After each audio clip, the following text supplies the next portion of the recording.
Hello, I'm Ben Wattenberg. With 17 months to go until the 1996 elections, it's time to check the pulse of the public.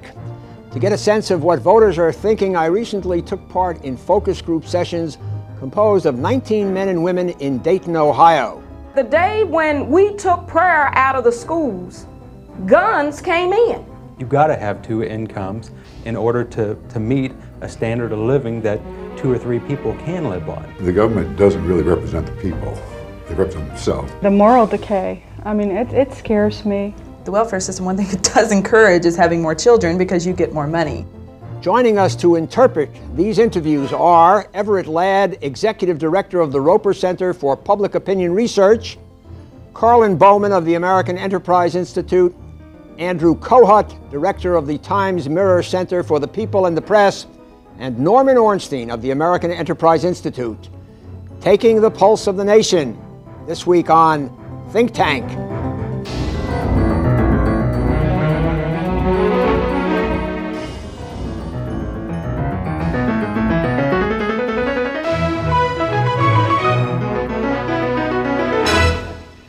Let's start with some background. Pollster Fred Steeper arranged the focus groups. Panelists were limited to those with total annual family income between $25,000 and $75,000, suburban residents, and no more education than a bachelor's degree. In short, these are the kind of voters who swing elections in swing states, and these voters are very concerned about the state of the nation. Seems like no one wants to be responsible for anything anymore. It's always somebody else's fault. I think the root of most of the problems, at least as far as I'm concerned, is the moral situation in the country. Mm-hmm. You know, it all starts in the home, whether it's a single parent or not. You've got to have two incomes in order to meet a standard of living that 2 or 3 people can live on. So our economy may be up in that we're moving a lot more money, but everybody in the family has to work to do that. Now, I've heard in the past, many of the black ministers have stood up in the pulpits and said that the day when we took prayer out of the schools, guns came in. I'm tired of all the entitlements.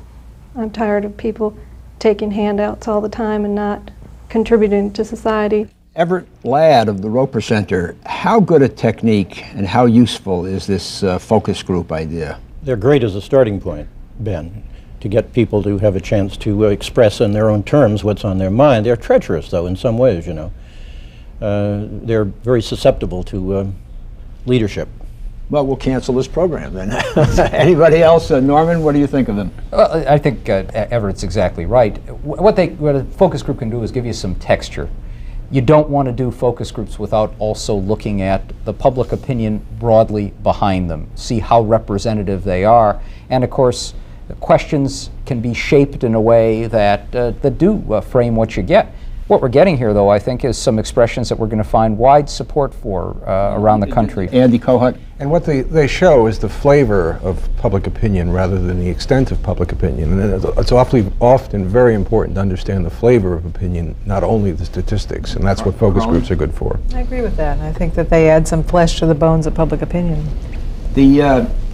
The sense that we got when we filmed this, and again, you may accuse me of looking for it because I write about it, but that this really was, in terms of intensity, a values-driven electorate. I mean, they talked about the economy, and they talked some even about foreign affairs, but the hot-button issues, the ones that were really intense, did come about on these so-called values issues. Is that what's going on? Well, I think the people are angry, and they're angry about some very basic things. They're angry about their job situation, their earning situation, but they're also angry about crime and upset about the pervasiveness of sex and violence in the popular culture and the general moral decay. There's no shortage of things that people care about that are very central to their beliefs about citizenship and morality and so on and so forth. We have a stereotype, I think, that economics drives elections. I think right now, values drives economics. What you get from these focus groups, and what I get as I look at a lot of public opinion results as well, is that in the aftermath of the Cold War, in the nature of the global economy, people are worried about the values in the country, but they also see that their own sense of values, if you work hard, you get rewarded for it. If you're loyal to the place where you work, there's loyalty coming back down. that those basic values have eroded. Now you work hard, two people work hard, you're not doing as well as you used to, the government's taking more from you, and it's going to people who don't deserve it, and there's no sense of security anymore, and that's reflected in a kind of anger about the people in charge.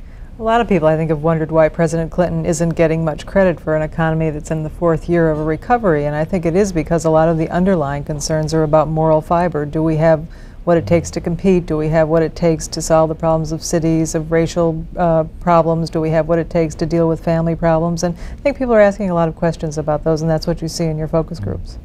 People who write about politics write about the economic dimension so much. The moral dimension is much more important most of the time. You can call it values, or I choose to call it the moral dimension of public thinking. It's been the most important throughout most of American history. It's the most important now. It's the area where we think we're in trouble. We know we're doing a fantastic job economically. We are. We're leading the world. Everyone knows that. Finally, Americans are a little more aware that we're leading Japan too. Give me, Everett, a 45-second summary of American history to back up that idea that most elections are not economically driven. Well, from day one, Americans have been concerned about values issues. Slavery was obviously a large moral question. It was the predominant issue shaking this republic in the first 70 years. As you move on, questions like what's going to happen to the country as it absorbs many more people, and will our values change? Will we hold to traditional values? On the immigrant, yes. Yeah. A question like wet and dry was a moral issue, going far beyond use of alcoholic beverages, a question of cultural values in the United States. So sure, right. At every stage. Okay, the folks in Dayton had a lot to say about a whole range of issues. Let's take these one at a time. First, the government. Our focus groupies are not happy campers. Right now, I'm very confused with the government. All I see is parties fighting each other. I don't see anything getting done. I don't care if it's a Republican or a Democrat. They're so busy fighting each other. All the issues are going by the side while they sit there and bicker. The government doesn't really represent the people. They represent themselves. I just don't think they're doing anything. I don't think it's, I'm not sure if it's one side or the other or the aisle. I feel like somebody will come up with an idea and they'll squash it. Andy Kohut, at Times Mirror, do you pick up this sentiment of great cynicism about the government? Every year since 1987, we've done a national survey about values, and each year we've found more skepticism about the political process and more doubts about the effectiveness of government action. It's one of the great consistencies in our surveys year after year. If you notice that in the last Times Mirror survey, or a couple of surveys ago, we found that more Americans identify as independents than as either Democrats or Republicans. And I think we see some sense of the bonds that tie people to the parties. Certainly they're lessening more for the Democrats than for the Republicans, but they're lessening more generally. The sense that the Democratic Party is in bigger trouble than the Republican, but neither party is in the ascendancy in terms of capturing a majority of Americans. The sense that you get here, which I think is reflected in surveys, is they're all the same. They're all bickering. They're all more concerned about themselves than about the rest of us. And that's why this interesting political dynamic that we have right now with a Democratic president and a Republican Congress, where neither the Democratic president in the majority, the Republican Congress in the majority, can benefit from gridlock, from a sense that there's more bickering going on, may drive them, because of those public attitudes, towards doing something more than they might otherwise. Andy, what are the political implications of this sort of feeling? Well, the most simple conclusion you can come to is that it's very bad news for the Democrats. The Democrats are the party of government. They represent an activist view of government, and the Democrats can't clearly convey what they stand for because they have historically stood for government, and that's a difficulty for them. Okay, the group participants had some tough thoughts about welfare. Tough, but perhaps not as tough as you might think. For the people that have been born into the system, and that's all they've ever known, number one, can you really blame them, because that's all they did know, and it's just automatic, here it comes. They're at peace within the system. Why get off the system?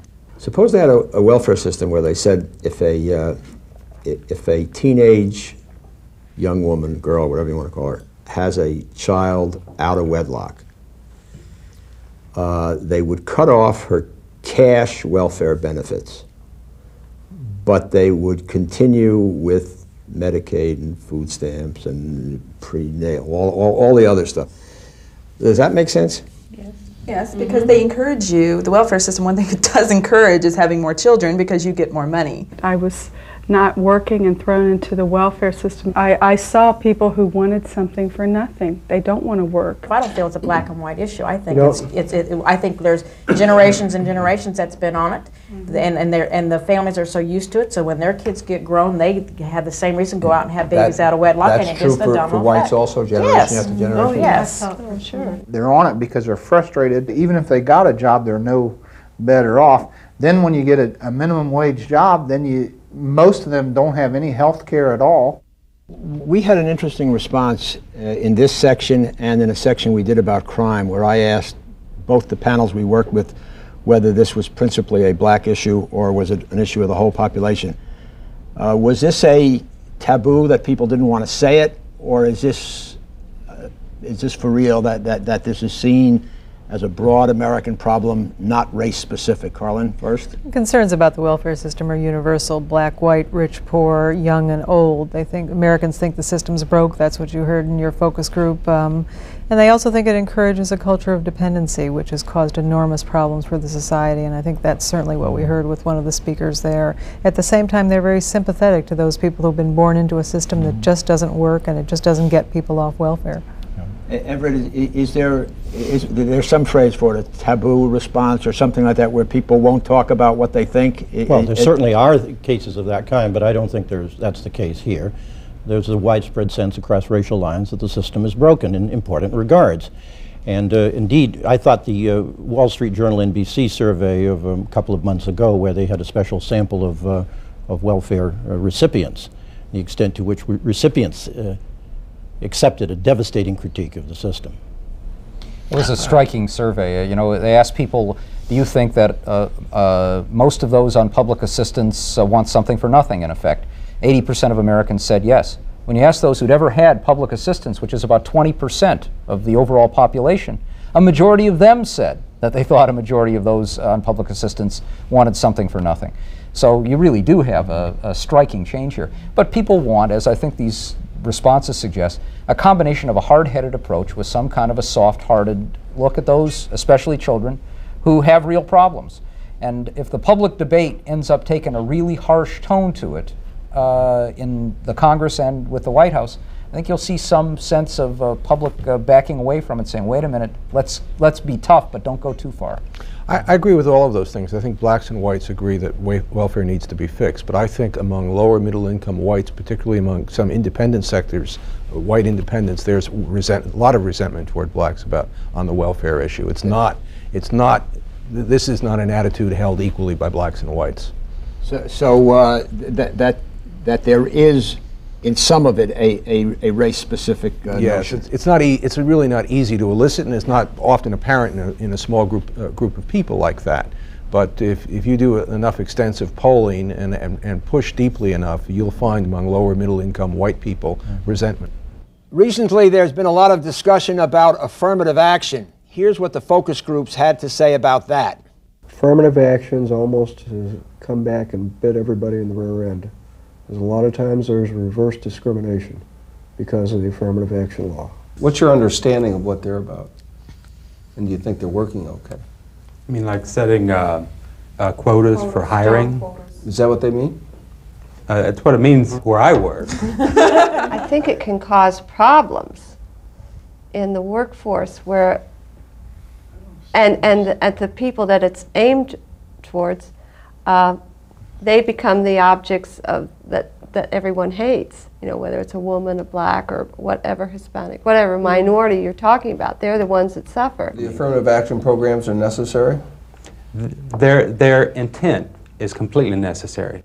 Everett, is that a pretty good mix of what you're all picking up in national samples? I think so. We've got 3 large programs in the United States. Maybe you can add another one, but certainly at least 3 large programs designed in some substantial way to extend opportunity. Americans still want to do that, still want to extend opportunity. I think Norm's point is absolutely right, that if you're seen backing away from that goal in welfare reform or with regard to the prime objective of affirmative action, you're in deep trouble. But two of the three programs are in deep trouble with the public, affirmative action and welfare. The third program, education, I'd say that's our third big equal opportunity program, is not in the same trouble, but it's in a fair bit of trouble on performance grounds as well. Lauren?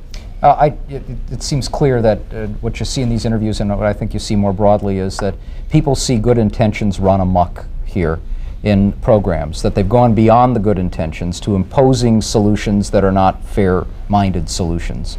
And you find even, I think, in a substantial share, albeit not nearly as great in the minority community, with some misgivings about affirmative action as it's played out.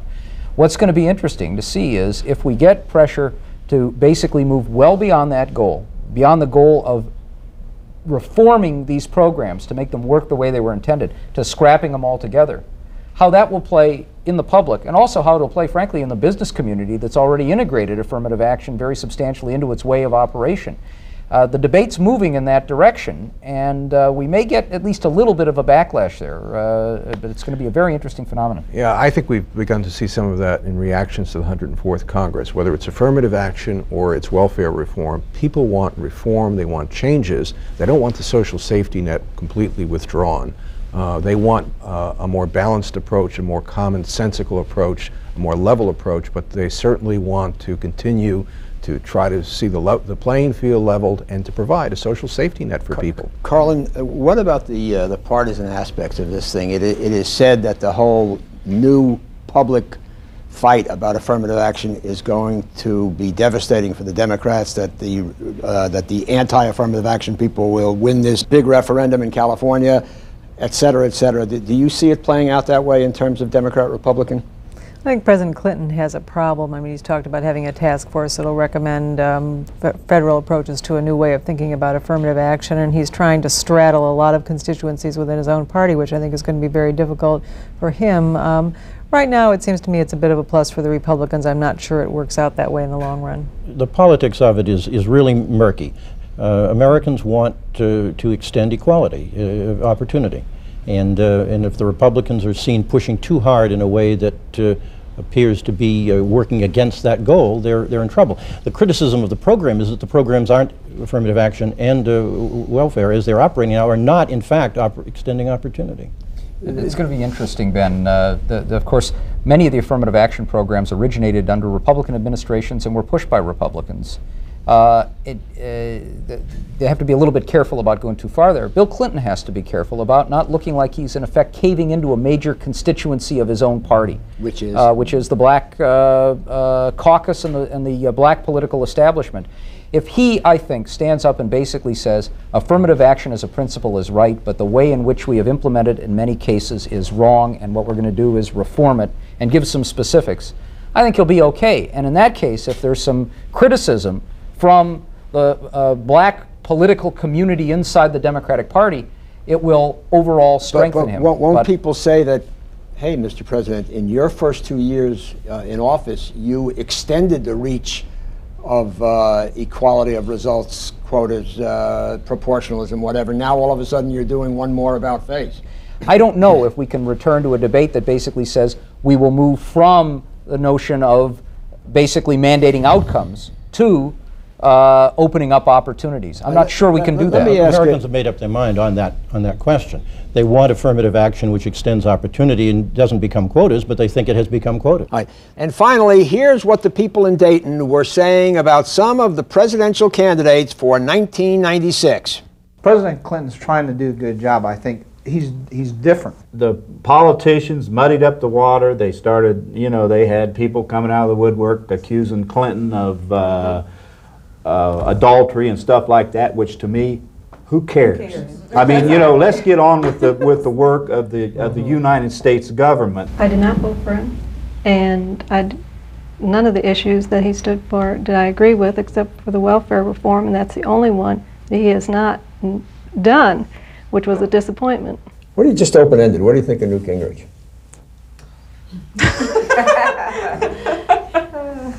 Comedy relief. Why are we laughing? Thinking about the whole thing. We've got half a dozen Republicans, or some other Democrat or a third-party candidate like Ross Perot or Jesse Jackson or Colin Powell or maybe even Newt Gingrich. Think of all the personalities. Who do you favor next year?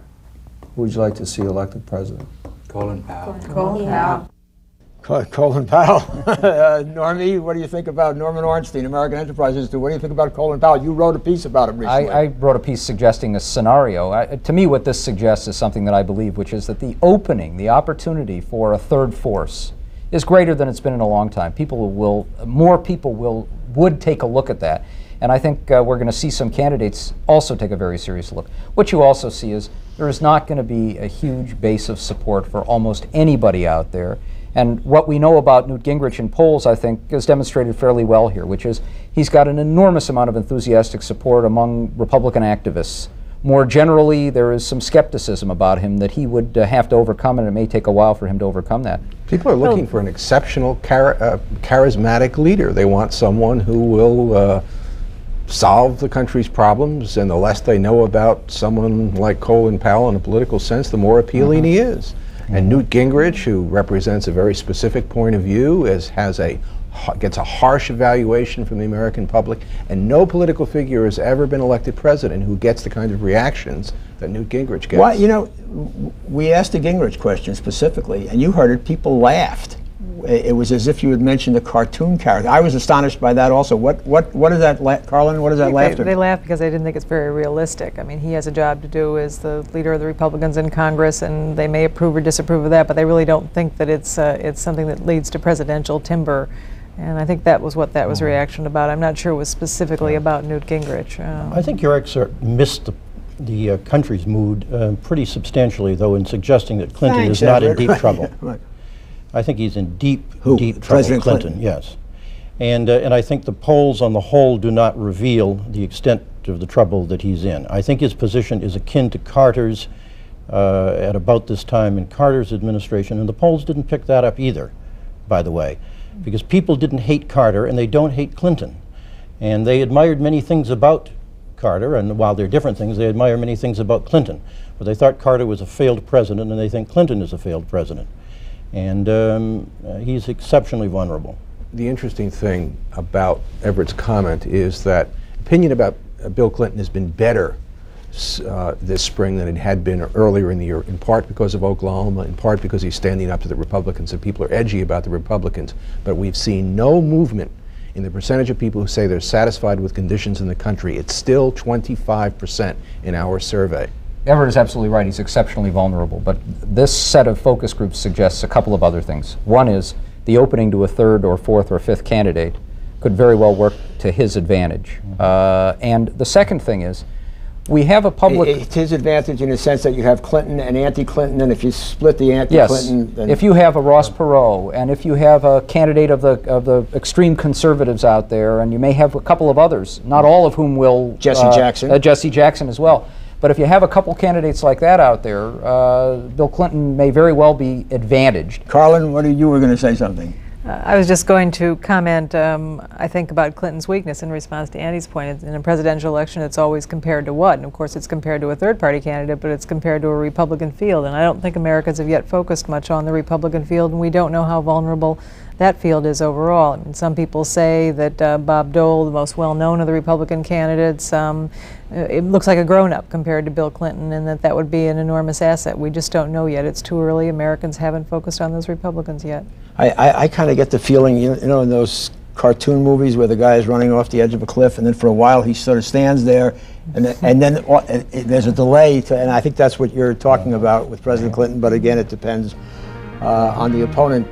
Thank you all. Thank you, Norman Ornstein, Everett Ladd, Andrew Kohut, and Karlyn Bowman, and thank you. Please send any comments or questions to New River Media, 1150 17th Street Northwest, Washington, D.C. 20036. We can be reached via email at thinktv@aol.com. And today I am announcing our new homepage on the World Wide Web at www.thinktank.com. On the homepage, you'll find transcripts for all our programs, a list of the stations which broadcast Think Tank, and showtimes, upcoming attractions, and hyperlinks to a variety of think tanks. Audience, I do not understand anything about the internet, but do join us on it. For Think Tank, I'm Ben Wattenberg.